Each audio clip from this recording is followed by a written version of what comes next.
Une bonne santé est le plus grand des biens. Elle est un gage de bonheur, de travail et de succès. À votre santé.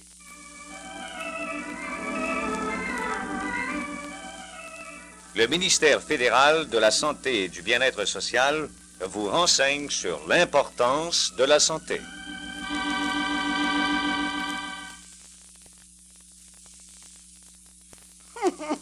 Non, mais laissez-moi rire avec votre défense civile. Voulez-vous en arriver avec ça, voyons? Pas le temps qui court, hein? Or, ça, c'était bon pendant la bataille d'Angleterre, ces choses-là. Mais de ce temps-là, il n'y avait pas de bombe atomique. Ben, aujourd'hui, il y en a. Qu'est-ce qui va rester à défendre quand on aurait été bombardé? Tout avec ton mari perd son temps.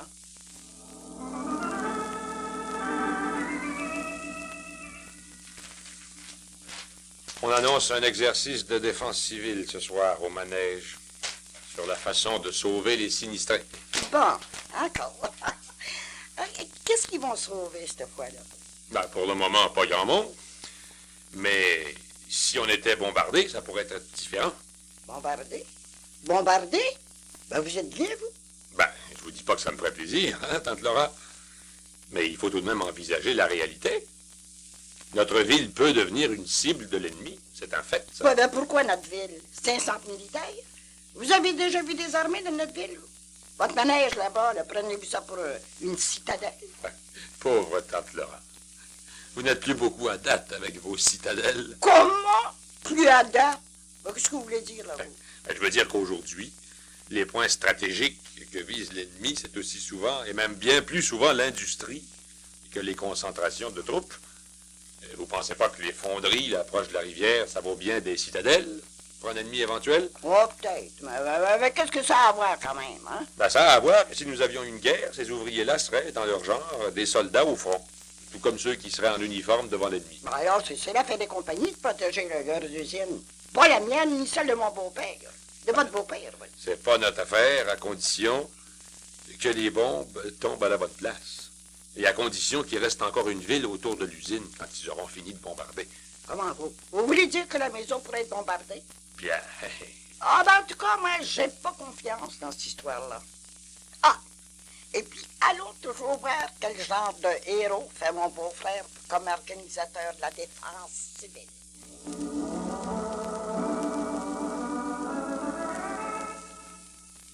Et alors, comme vous pouvez le constater, mesdames et messieurs, grâce à cette technique de sauvetage, on peut ainsi descendre des blessés des étages supérieurs sans aggraver leur situation.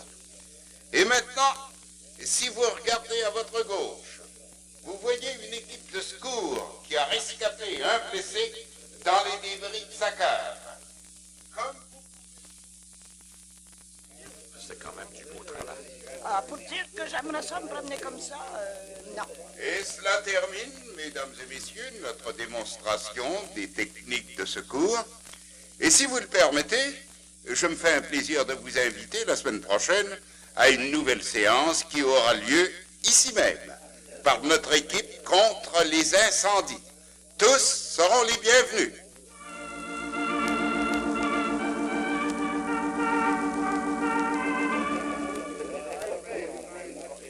C'est de la défense civile, ça aussi, là, l'équipe des pompiers? Ah, c'est même un des services importants de la défense civile. Ben tiens, voilà justement M. Ledoux qui arrive. Alors, Laura, ça t'a intéressé notre petite démonstration? Tu vas revenir la semaine prochaine? Oh, vous savez, moi, ce que je pense de tout ça. Mais vous nous parliez des femmes dans votre organisation. Qu'est-ce qu'elles vont faire là-dedans? Hein? Ah, beaucoup. Au fait, sans elles, on pourrait à peu près rien faire. Ils vous aideront toujours pas à sortir des blessés, des décombres, à éteindre les Ah, incendies. peut-être pas exactement, mais s'il y aura autre chose à faire que sortir des blessés et à éteindre des incendies.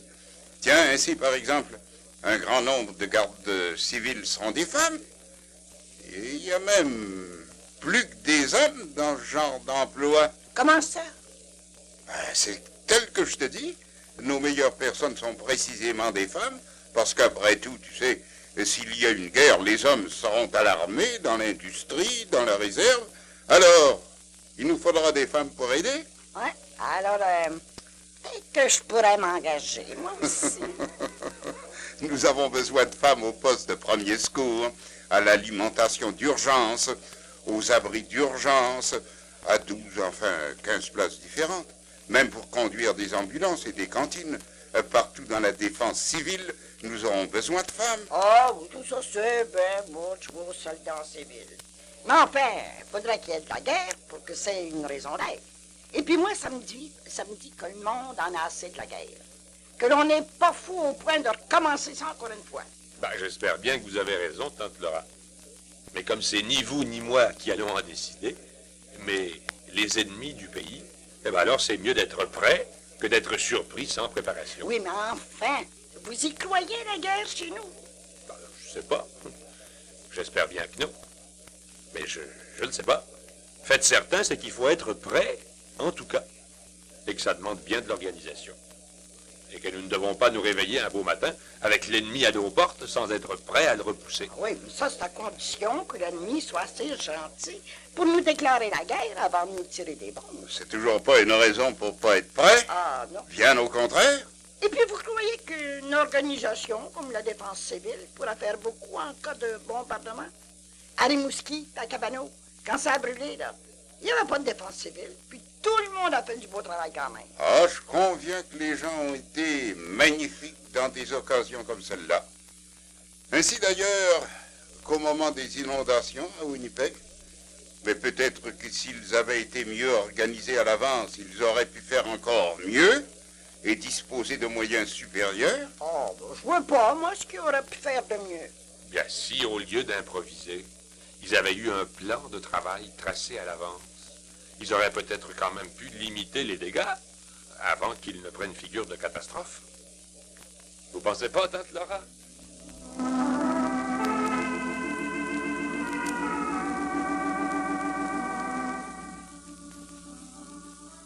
Alors, Laura, ça t'a amusé, notre petit exercice? Oh, je dis pas que c'était pas bien organisé.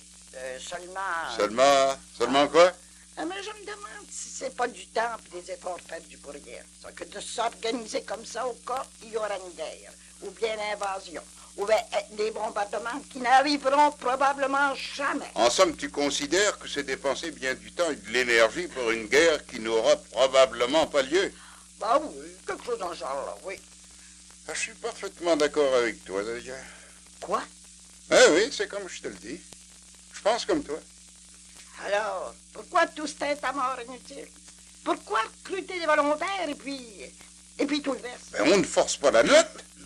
On veut tout simplement organiser un bon noyau, des gens qui seront capables au moment venu d'en entraîner d'autres, des cadres, si tu veux, pour ensuite mettre sur pied, si nécessaire, une grosse organisation. Ah, oui, évidemment. On veut savoir exactement à quoi s'en tenir en cas de guerre, avoir une bonne idée de ce que nous pourrions alors faire et ne pas faire. On ne veut pas être surpris au dépourvu et que la guerre nous surprenne comme des enfants nouveau-nés et qui ne s'attendent à rien. C'est tout. Ben oui, mais alors pourquoi tant de démonstrations? Tout simplement pour tenir le public conscient du danger. Pas pour l'épouvanter, ni lui faire peur, ni créer un état de panique, mais simplement pour qu'il sache à quoi s'en tenir. On voudrait aussi qu'on sache les services que la défense civile peut rendre au public. Et on veut surtout que ceux qui sont capables d'aider se rendent compte dans quelle mesure ils peuvent le faire. C'est un peu le pari de Pascal. S'il n'y a pas de guerre, on ne perd rien à savoir ce que l'on apprend dans la défense civile. S'il y a une guerre, on perdrait beaucoup à ne pas savoir ce que l'on y apprend. Alors de toute façon, on gagne en étant vigilant.